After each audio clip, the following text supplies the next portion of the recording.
Bienvenue sur cette édition du journal, c'est votre chaîne qui met la femme au cœur de l'actualité, dont voici les titres.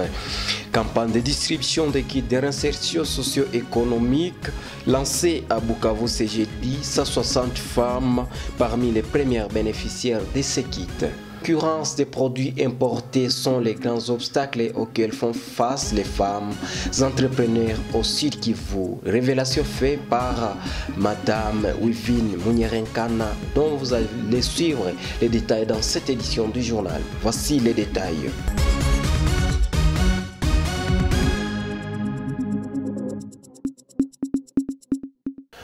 Dans le cadre du projet Résilience communautaire, éducation formelle et non formelle, le ministère provincial de l'éducation primaire, secondaire et technique, avec l'appui financier de l'UNICEF et sous la coordination des DIVAS et EPST, vient de lancer une campagne de distribution des kits de réinsertion socio-économique.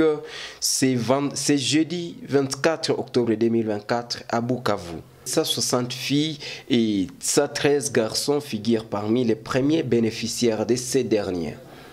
Ce dernier comprennent notamment des machines à coudre, des aiguilles à coudre, des brouettes, des truelles pour la maçonnerie, du matériel pour la meunerie, la coiffure mixte, les quados, la cordonnerie, la vannerie, la coupe et la couture, la maçonnerie, la sérigraphie, la menuiserie, l'ajustage et la soudure.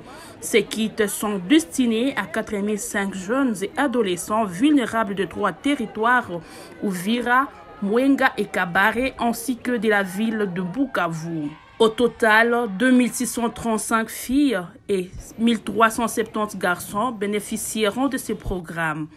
La ministre provinciale de l'Éducation, de la Culture et des Arts, Madame Tchidjanga Balemba Catherine, s'est réjouie de ce programme qu'elle considère comme une réponse efficace aux besoins des jeunes et adolescents ainsi qu'à ceux de la communauté tout entière. Elle a appelé les bénéficiaires à faire bon usage de ces outils afin de subvenir à leurs besoins quotidiens. La même mission aussi utile à elle-même et à la communauté. C'est ainsi que l'UNICEF nous accompagne pour essayer d'encadrer ces enfants, qu'ils soient pour nous producteurs de richesses, qu'ils soient à mesure de se prendre en charge pour qu'ils soient utiles à eux-mêmes et à toute la communauté.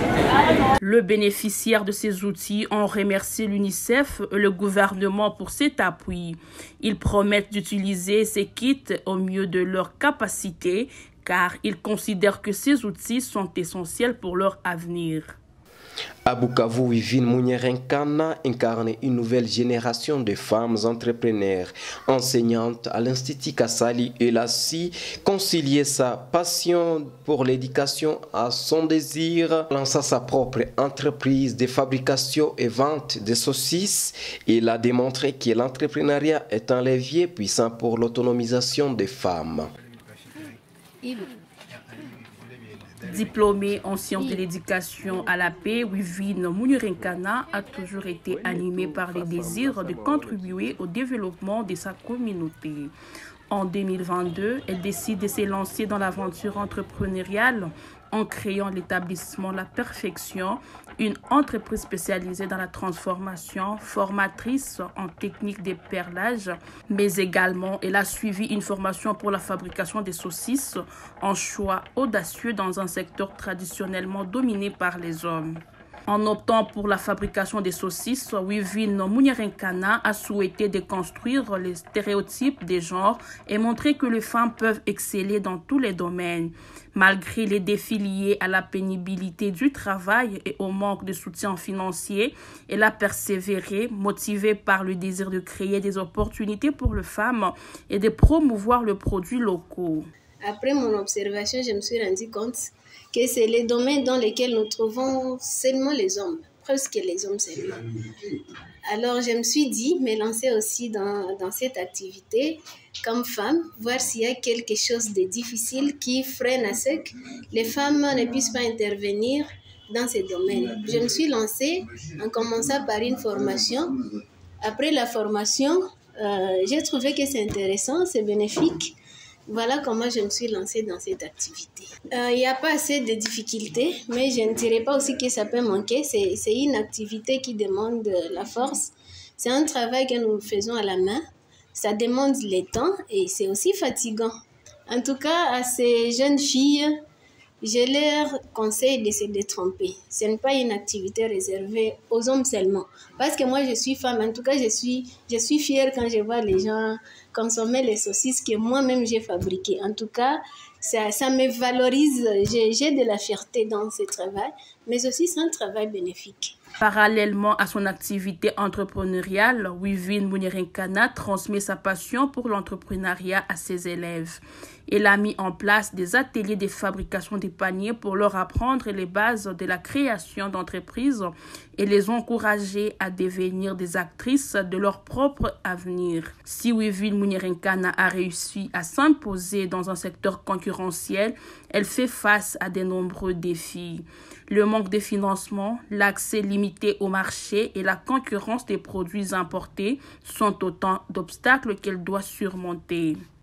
Pour soutenir Wivine Mounierinkana et les autres femmes entrepreneurs de Bukavu, il est essentiel de promouvoir la consommation locale et de renforcer les écosystèmes entrepreneuriaux.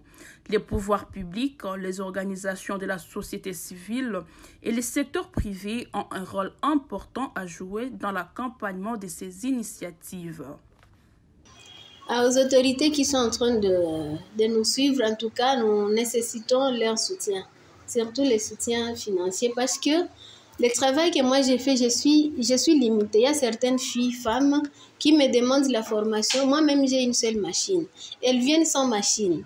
Comment je vais me comporter avec une seule machine? Alors, des fois, ça complique. Il y a d'autres qui ont le désir de suivre la formation, mais qui sont bloqués financièrement. Les conseils communaux de la ville de Bukavu ont organisé une marche pacifique ce 26 octobre 2024, partant des places Monzeïroa pour se rendre au gouvernorat. L'objectif était de faire entendre leur voix et réclamer les paiements de leurs émoluments depuis 10 mois. Dans un mémorandum remis au vice-gouverneur et au gouverneur intérimaire, les manifestants ont souligné l'importance de leur rôle dans la gestion des affaires locales et ont appelé les autorités à respecter la loi organique numéro 08/016 17 octobre 2018 partant de l'organisation et fonctionnement des entités territoriales décentralisées ETD. Ils ont notamment demandé l'inscription des émoluments des conseillers communaux dans les budgets 2025 et les budgets rectificatifs 2024.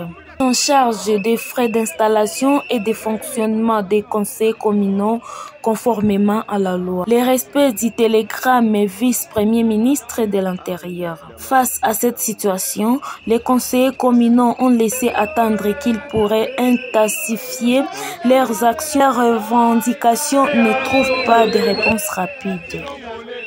Sous les rires et applaudissements nourris du public, la 7e édition du festival Zéro Polémique a tiré sa révérence ce dimanche 20 octobre 2024 dans la ville de Bukavu en province du Sud Kivu. Cet événement phare qui promet la cohésion sociale et la paix à travers l'humour a une fois plus rassemblé des milliers de personnes et une pléiade des humoristes de renommée internationale, nationale et locale. Suivez ces reportages. Cette année, le festival a mis en lumière la participation de femmes humoristes, une initiative saluée par le public et les acteurs du Irène Ziruka, tête d'affiche de cette édition, a quant à elle exprimé sa joie d'avoir pu participer à cet événement, mais a également regretté le manque d'engouement des femmes pour l'humour. Déjà, ici à Bukavu, il n'y a pas vraiment de femmes qui aiment emboîter le chemin de l'humour. Du coup, moi, je les inviterais juste à oser comme moi je l'ai fait, on va s'entraider beaucoup. Et c'est quoi les secrets? Il n'y a pas de secret, c'est le travail seulement, c'est le travail. Fort du succès de cette édition, Joyeux Binkabojo, directeur du festival, a profité de l'occasion pour lancer un appel au gouvernement afin de doter chaque commune d'une salle culturelle. Il y a des personnes. J'espère que ce qui s'est passé aujourd'hui au Festival Zéro Polémique va interpeller le gouvernement pour avoir des salles aussi grandes que l'espace culturel Kotou Arabagira. En avoir dans chaque commune ne serait pas de refus parce que ce n'est pas normal que les gens fassent la file jusqu'au feu rouge pour rentrer dans un festival à résidence. Le festival a également permis de sensibiliser les publics à des thématiques importantes telles que la paix, la tolérance et la liberté d'expression. Chers téléspectateurs, c'est la fin de cette édition du journal. Merci de l'avoir suivi et à la prochaine.